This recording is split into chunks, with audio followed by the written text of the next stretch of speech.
Welcome to No Room for Phonies. Episode 124. We're talking still about the book that we were talking about the last time, Safe People, How to Find Relationships That Are Good for You. And it's by Henry Cloud and John Townsend. And we've read quite a few. They have quite a series of books on boundaries that we have definitely read. And so we're just continuing on.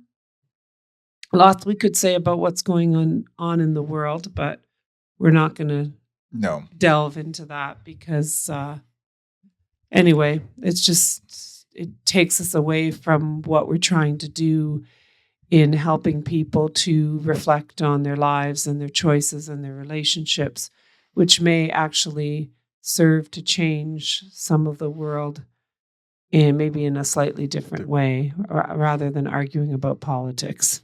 Yeah, for sure.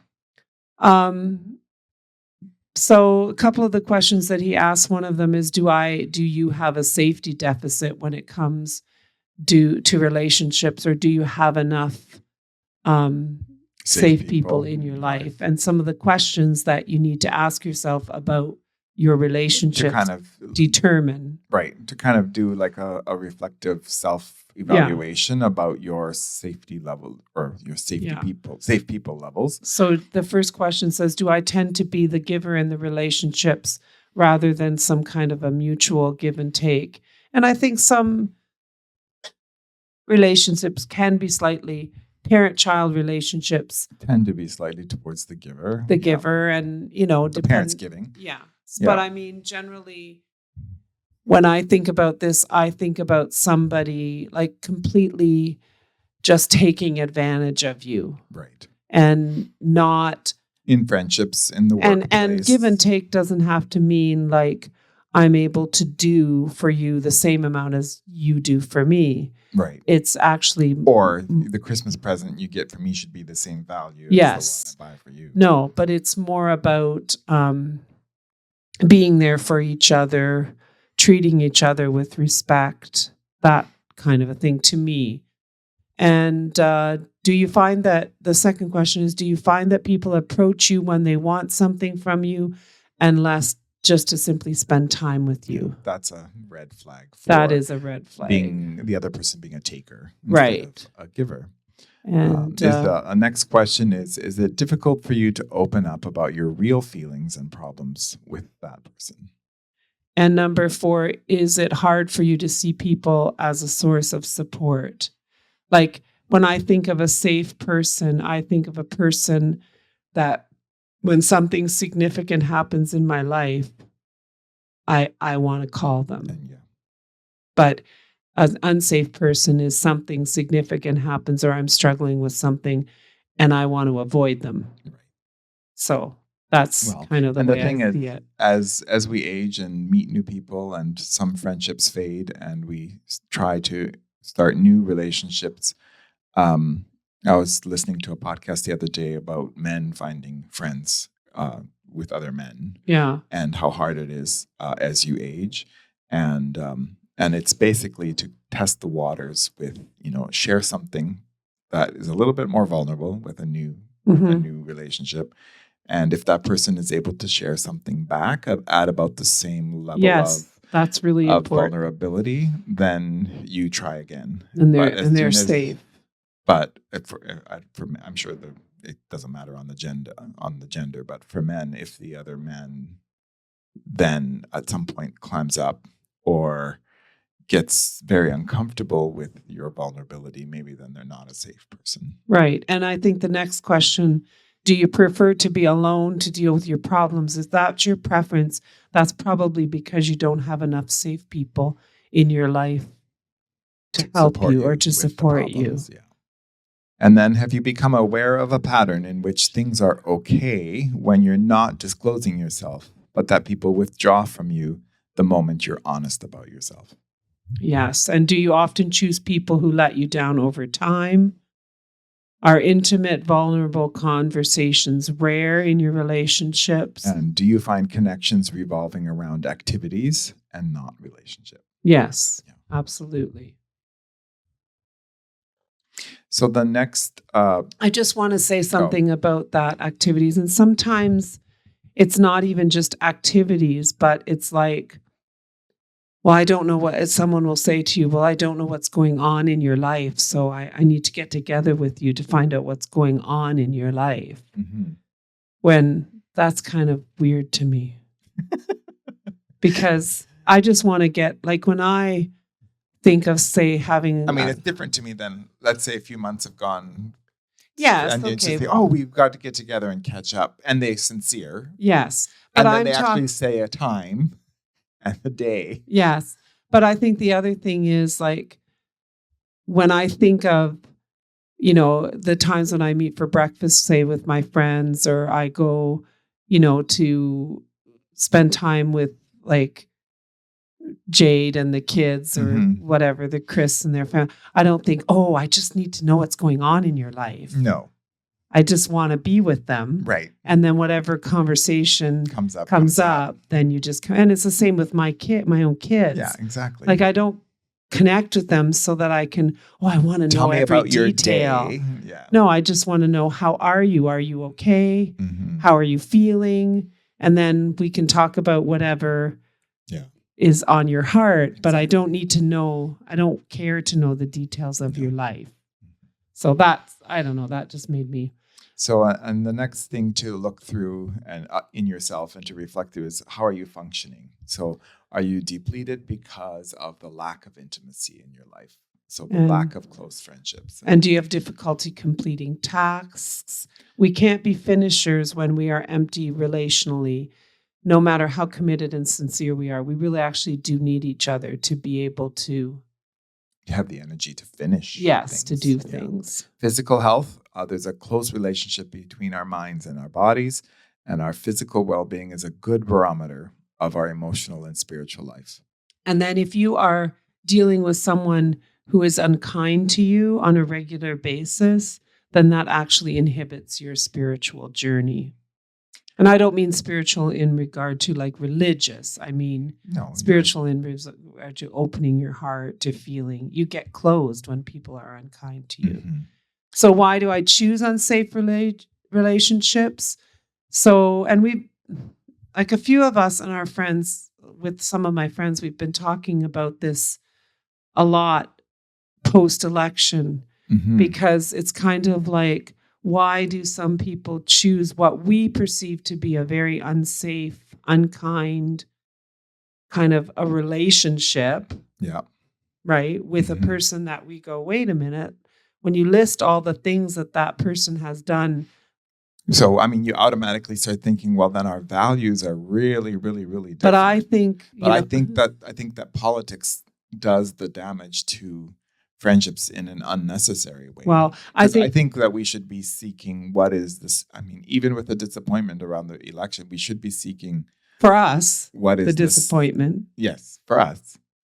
But we shouldn't now become haters. No, we have to figure out how to move forward. And if people admitted to voting for him, we shouldn't automatically dismiss them. Well, if we actually do want to move forward, we have to talk about how we judge character. Yeah. And how we, how we kind of tend to use emotion above reason when choosing people. So I think some of the reason we choose unsafe people is because of some of these reasons. And when I think of it in terms of the election and why he was chosen, I think some of these reasons do fit. People chose unsafe because of emotional they feel reasons. Isolation and abandonment. They feel a sense of defensive hope. That's the kind of hope that protects us against grief and sadness. We just keep hoping that the person will change. We need to face reality, or we stay stuck in defensive hope and destruction. And then sort of an unfaced badness, we can find it, like, kind of vicariously in someone else, that sort of feeling. And then there's the idea of merger wishes, making up for what you lack by merging with someone else. So for example, I want to be rich and wealthy and whatever. So I'll just merge that with my, kind of my vote for someone who is, or I perceive to be, And then magically, somehow that's going to help me. Yeah. And unfortunately, we have to do the difficult work of growth ourselves. And then there's kind of fear of confrontation. I don't know if that comes into I mean, not all of these will work. No, but I'm saying trying to live up to someone else's approval and standards instead of telling the person that they are critical. It is kind of true, though. Mm-hmm. Like he does instill fear. Yes. And so to actually confront him, he does say what he's going to do to people who go against him. Right. And like it is kind of scary. Enough bad things have happened to people that have opposed him that it feels very real. I mean, I don't see how he could be romanticizing, but sometimes charm is deceitful. Kind of like the need to rescue someone else. So it's a lack of a mature connection or mature love. So you feel that need to rescue. Familiarity, we need to develop healthy ways of relating if our familiar ways are destructive. So in this way, isn't it talking about families? Like if our familiar ways, meaning family ways are destructive? No, it means you just stay with someone because they're familiar. Oh, that. Got it. Okay. Yes. Mm-hmm. Even if it's destructive to you. Right. It's just you have to known that we know. Yeah. So and that certainly did come into play for sure. And a victim role, you don't have any power, so acting out powerless without making choices that are available to you. So, you just play the victim. Mm-hmm. And guilt, you're hooked into taking responsibility for the other person's pain or anger or disappointments. So that's how we fall into unsafe relationships. And because we're easily manipulated. And perfectionism, always wanting others to think well of you, performing to meet the ideal expectations of someone else instead of being authentically yourself. Just patterns, repetition, and denial of pain and perceptions. Learn from what we experience over and over. So those feelings and intuitions and perceptions are important and we can't ignore them. So those are kind of some of the reasons why we fall into these unsafe relationships. And then they talk about, and again, let me emphasize that we are giving the overview. The book is like a lot more and stories and examples. So if this kind of rings true to you, you should delve into the book. And especially in these kinds of times when we're making these crucial decisions about who we want a relationship with, even politically or in any other way, it's crucial, I think, to think about some of these things. So false solutions is just doing the same and asking why. You need to ask yourself, why am I doing this? Why am I finding the same kind of friend or relationship? Are you repeating patterns? Do you need to read the signs better? Do I just keep having the same relationship with a different person? Yeah. So, I mean, I think that like all of us to some degree in our childhood have a slight degree of codependency with some parent or family member or whatever. And then as we mature, we shrug that codependency. But I think if you keep falling into these types of friendships, it's like, oh, why am I still making excuses for that person? Yeah. Why am I still slipping into that? So, and I don't even mean the same family member. I mean, now I have a new friend, but I made the new friend and I brought my baggage with me. Yes. And that's why the other false solution is actually doing the opposite. So don't react and instead mature and solve the problem and don't just switch problems. Okay. Because you find the opposite kind of a person and you've still got the same dynamic. Yeah. Number 3 is a false solution is doing too much. Task completion and activity are good, but they don't necessarily foster a relationship. So you're doing things. Yeah. Or you just say, let's go to a movie or let's do this or let's do that. Experience and then together. Everything is just kind of whatever. And the 4th false solution is doing nothing. So doing too much or doing nothing. So being afraid of taking a risk, being better safe than sorry, and being passive. So basically, it's a non-relationship. Yes. And then it says doing for others out of emptiness or loneliness or the need to be loved. And it is not just about being useful. And I think that's one of the things that I dealt with after I retired. because I didn't feel like, especially like I retired quite quickly. Mhm. So I lost that. And so I was really careful to do a lot of inside work so that when I went, and I'd made some mistakes for sure on some of the things that I did, but I wanted to make sure that what I wanted to do going forward actually was not out of loneliness or just to be loved. It was actually out of You look for sincerity a and place where you authentic. could be useful in an authentic way. Yes, Yeah. authentically useful, not Mhm. just useful. It's the idea that in order to move forward in our lives, giving back is a way that we move forward in our lives, and Mhm. supporting other people and finding a spot where you actually do make a difference Right. is important, but not out of that feeling of emptiness or loneliness. It's out of that feeling of a purpose-driven life, of Right. being of meaningfulness. And then another false solution is doing cosmetic personality surgery. So going to cultural events you have no interest in or participating in sports you don't like just to fit in and make a friend. Yeah. So be the unique person you are intended to be and don't implant or some kind of cosmetic personality into who It's you true. are. And then the final one is this deciding to do without and giving up and just despair. having that despair. Number 6 reminds me of high school. Yeah. When, you want to be part of a group and, I hated team sports, but I was like, well, if I'm going to make any friends, I've got to pretend to like soccer. Yeah, and, exactly. Yeah. And you don't have to I mean, there's that. a little bit of like, well, try it out. You might like it, but. I think Zachary did a very good job of doing that throughout his life, and has always. He's always been very authentically himself. Yes. So, and Sebastian is too. Yes, absolutely. Like our kids have really grown to be authentically themselves. Like they like what they like, and they don't really care what other people think. Why do I isolate myself from people? Why have you shut yourself down? And so then he talks about some of the reasons why we do this, like that kind of social withdrawal and isolation. Why did that happen? And he talks about just having a broken heart and being injured, abandonment, inconsistent attachment or attack.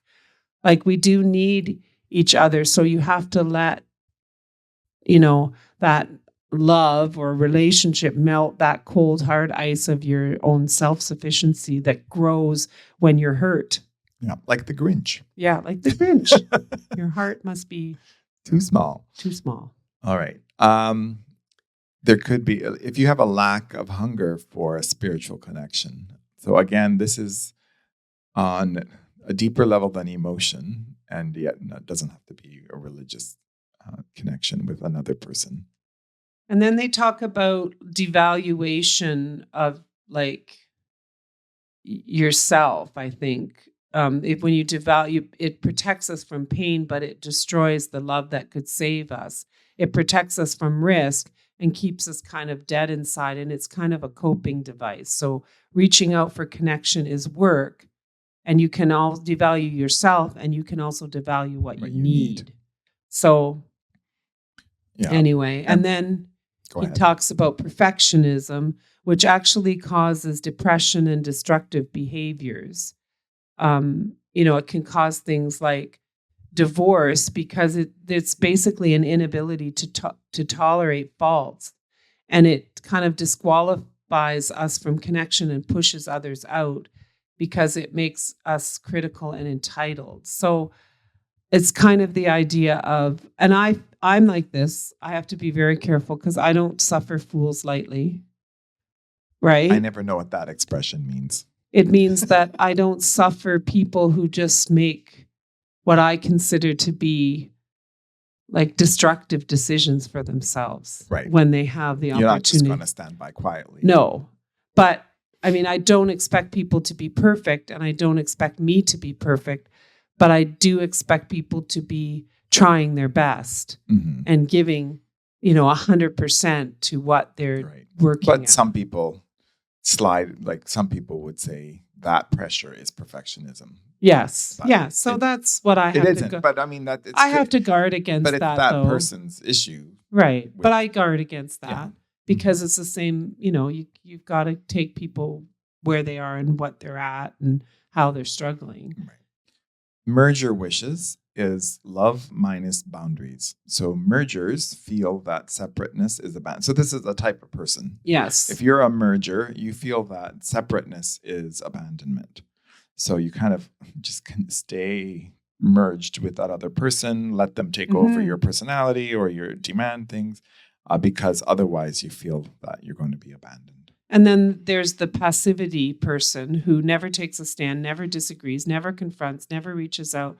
They want to be rescued. There's a fear of loss, of punishment, of failure, of success. And they're just waiting for someone else to solve their problem of not having a relationship by, reaching out all the time and making plans and doing all these things. And they avoid responsibility for the things they say, the things they do, whatever makes them not have a relationship, right? So what are safe people? Safe people draw us into spirituality. They draw us closer to others, so they don't pull us away from our other friends. Right. They draw us closer to ourselves, so they help us become real. They accept you as you are with unconditional positive regard. They are a positive influence. They provide opportunities for growth, and they make you better. So they give a little formula: dwelling plus grace plus truth equals safety. So dwelling is connection. So if you think of dwelling in a nice, cozy little cottage, yes. So it's like a connection between two people. It's the buzz that kind of happens under the surface. It's like that poem from our wedding, something you are my dwelling place, right? Yes. Like that place, yeah. And then grace means favors that are undeserved. So that's that unconditional positive regard piece. And then truth is honesty and being real. So, if you connect with others, you give and receive favors without any scorekeeping. And you're honest and real with each other, living out truth, that equals safety. And you're part of the big wide world. You're just not isolated to one person. You have a network in your life, and that network may not be connected to each other, but it respects your network. Yeah. So relationships and connection provide us with fellowship, which means fuel and comfort, for strength and setting boundaries, foundation for so I'm going to start again because I'm getting all confused. Relationships and connect us provided with fellowship, fuel, comfort. They provide us with strength for setting boundaries, foundation for assertiveness. So they encourage us to be assertive, encouragement and support, modeling, emotional healing. They're a place for grief, new attachment support. Healing without grief does not happen. And grief without support and new love does not happen either. So it also involves confrontation and discipline with humility and honesty and gentleness and grace and truth, intervention in serious cases, and service to others, good deeds, rooting and grounding, love, failure, forgiveness, and growth. So all those things are part of what connection provides us with. And he goes into a lot of detail about some of that stuff. So where are the safe people? Where in the world is Waldo? Well, he basically calls safe as helpful. As helpful.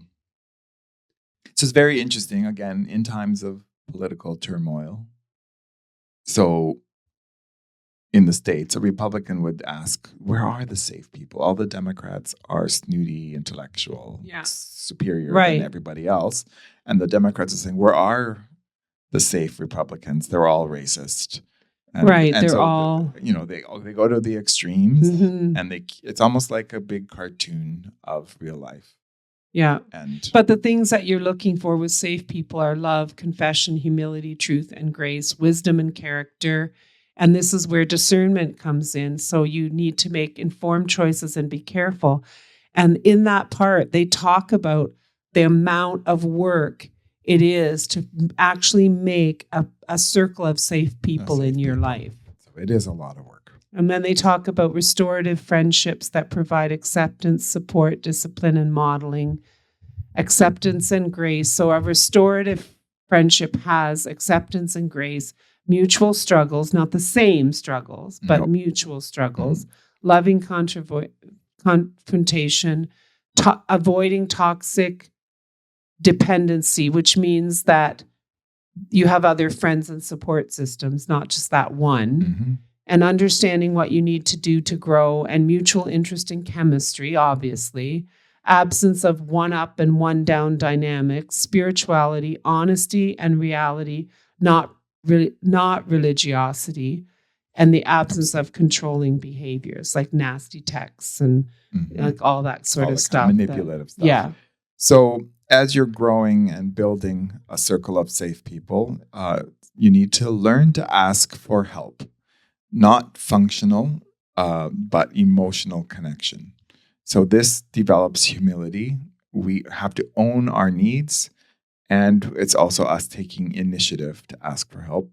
It helps develop gratitude, and it increases the odds that we will get something more out of the relationship. Right. So learning to need is to hunger and thirst for a relationship. Tell someone that you are afraid to need or trust. Like, don't be faking it. Keep your boundaries. You actually need separateness. Even in a marriage, you need some separateness. And pay attention to what evokes your hunger. Work through resistances to vulnerability and openness and honesty. And I always go back to, I can't remember her name, the woman that she wrote. Brene Brown? Yes, Brene Brown, who said, openness and vulnerability and honesty are important, but make sure the person has earned it. Right. Like, don't just go out in the wide world and start spilling your guts to everybody. And emotional connections are important for growth and survival, and we need to normalize resistance, and that is the tendency to avoid growth. So we are in a period of huge resistance. So we actually need to normalize that so that we can grow from it. Mm-hmm. So number one, they say identify your resistance because denial is your worst enemy. Bring them into relationship. And meet the needs of underlying resistance with truth and forgiveness and equality with others. And then do the opposite of what resistance tells you to do. Don't give in to abuse. Seek out loving, responsible, faithful people. So you have to invite the truth about yourself. We are untrained, inexperienced, and unskilled in knowing how we affect people. What do we do that pushes other people away? So this is the moment that what they really get into that whole, like, what is it about you that you need to do? What do you do that draws people toward you? As far as, are you unsafe? Yes. Are you yourself. an unsafe person? Yes. Truth increases love. Truth is always your friend. Get real, get honest, and get working on yourself. Enter into forgiveness. Safe people lead us into lives of forgiveness. Safe people are forgiving. Loving is much more important than holding on to the past. So 1, learn to receive forgiveness to find reconciliation. Learn to apologize, feel empathy and not guilt. Admit faults without making excuses, and learn to ask for forgiveness and take in forgiveness. And then the second one is to learn to give forgiveness. And the third one is to give something back. Understand what you have gained. Learn your friends' need signals. Ask to help. Be there. Don't just love by doing, but tell the truth and go out into the world. So I think after I retired, not that I'm saying I'm bullet, but I did go through somewhat of that process where I really came to terms with who I am and what I wanted to be. And then they go into a very, very big section about, should I repair the relationship or should I replace it? And what they suggest is that you start from a loved position. If you need any one person in order to survive, we will not be able to resolve the relationship. So dependence keeps us from being ourselves and doing the right thing. You need a support system so that you don't feel alone in your struggle. So are they saying if you have only one last person left and they're unsafe, to stay with that person? But you have to then seek out don't just seek out other people to support you. Right. And then start from a position of, I love this person. Right. And then figure things out. It's not a fast process. Act righteously, live out your values, do the right thing. So look at yourself first and then use others to help. People change people. We need community and intervention and loving confrontation and wisdom and knowledge. Like, you don't just say, okay, I've had it with this person and walk away. Right. Accept reality and forgive and grieve expectations and give up the ideal. So just be more accepting, don't shame, and have reasonable expectations. And then you have to give change a chance, develop and try boundaries before you quit the relationship. Take responsibility for your own character. Do the right thing over time in an attempt to give the relationship a chance. And then their final thing is we need to be long-suffering and not giving up easily. So it sounds like they're not quick to replace. It's No. like No. work through repair. Yeah. I mean, I'm sure they would say if you're in Abusive. danger, They talk about all then- that. If then not, but So separation they see as the final option when the other person is unwilling to face his or her part in things. And the necessity of separation is a grim reality if someone is not willing to change and reconcile. That means we are not rejecting the relationship. They are. Mhm. And there is always loss. Accept this and avoid then the same pattern. all over again. And I've been in that situation where I entered into a relationship in a very weak place in my own emotional, personal, spiritual journey. Mhm. And then you find out, wait a minute, this is whatever.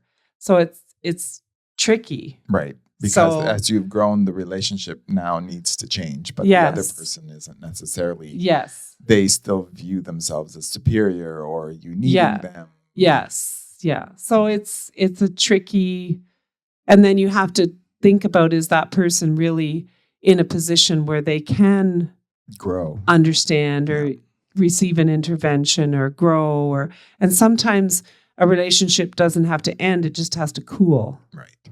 So, Mhm. So how long is long enough to wait for the final option? and then they just say, make sure you are prepared to work long and hard.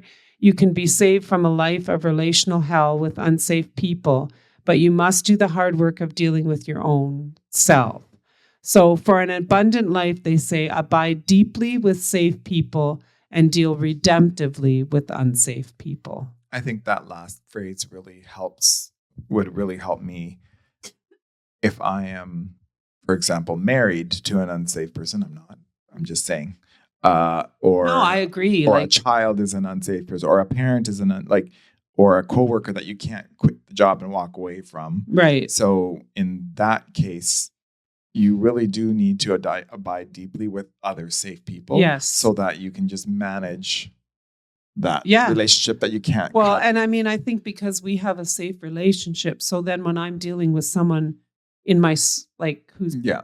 part of my circle that isn't safe, and I can come home and say, this happened, or I can go to other people and say, this happened. What do you guys think of this? Mhm. And they say, whoa, what's going on? Yes. Yeah. And then you can make a decision to put up a boundary.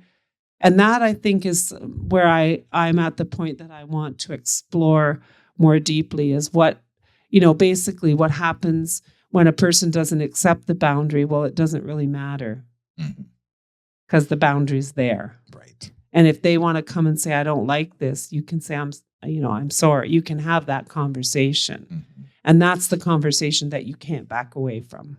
Right. So anyway, that is The Unsafe People. And that's kind of the overview of the book. It's a great book. I would highly recommend it as something to explore.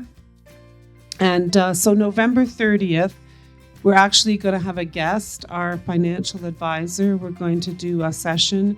And don't tune in thinking you're going to get financial advice, because that comes from signing up and getting a financial advisor. This is about why is it important to have one, and do it early, and even do it late if you haven't done it yet. So that's where we're heading on November 30th.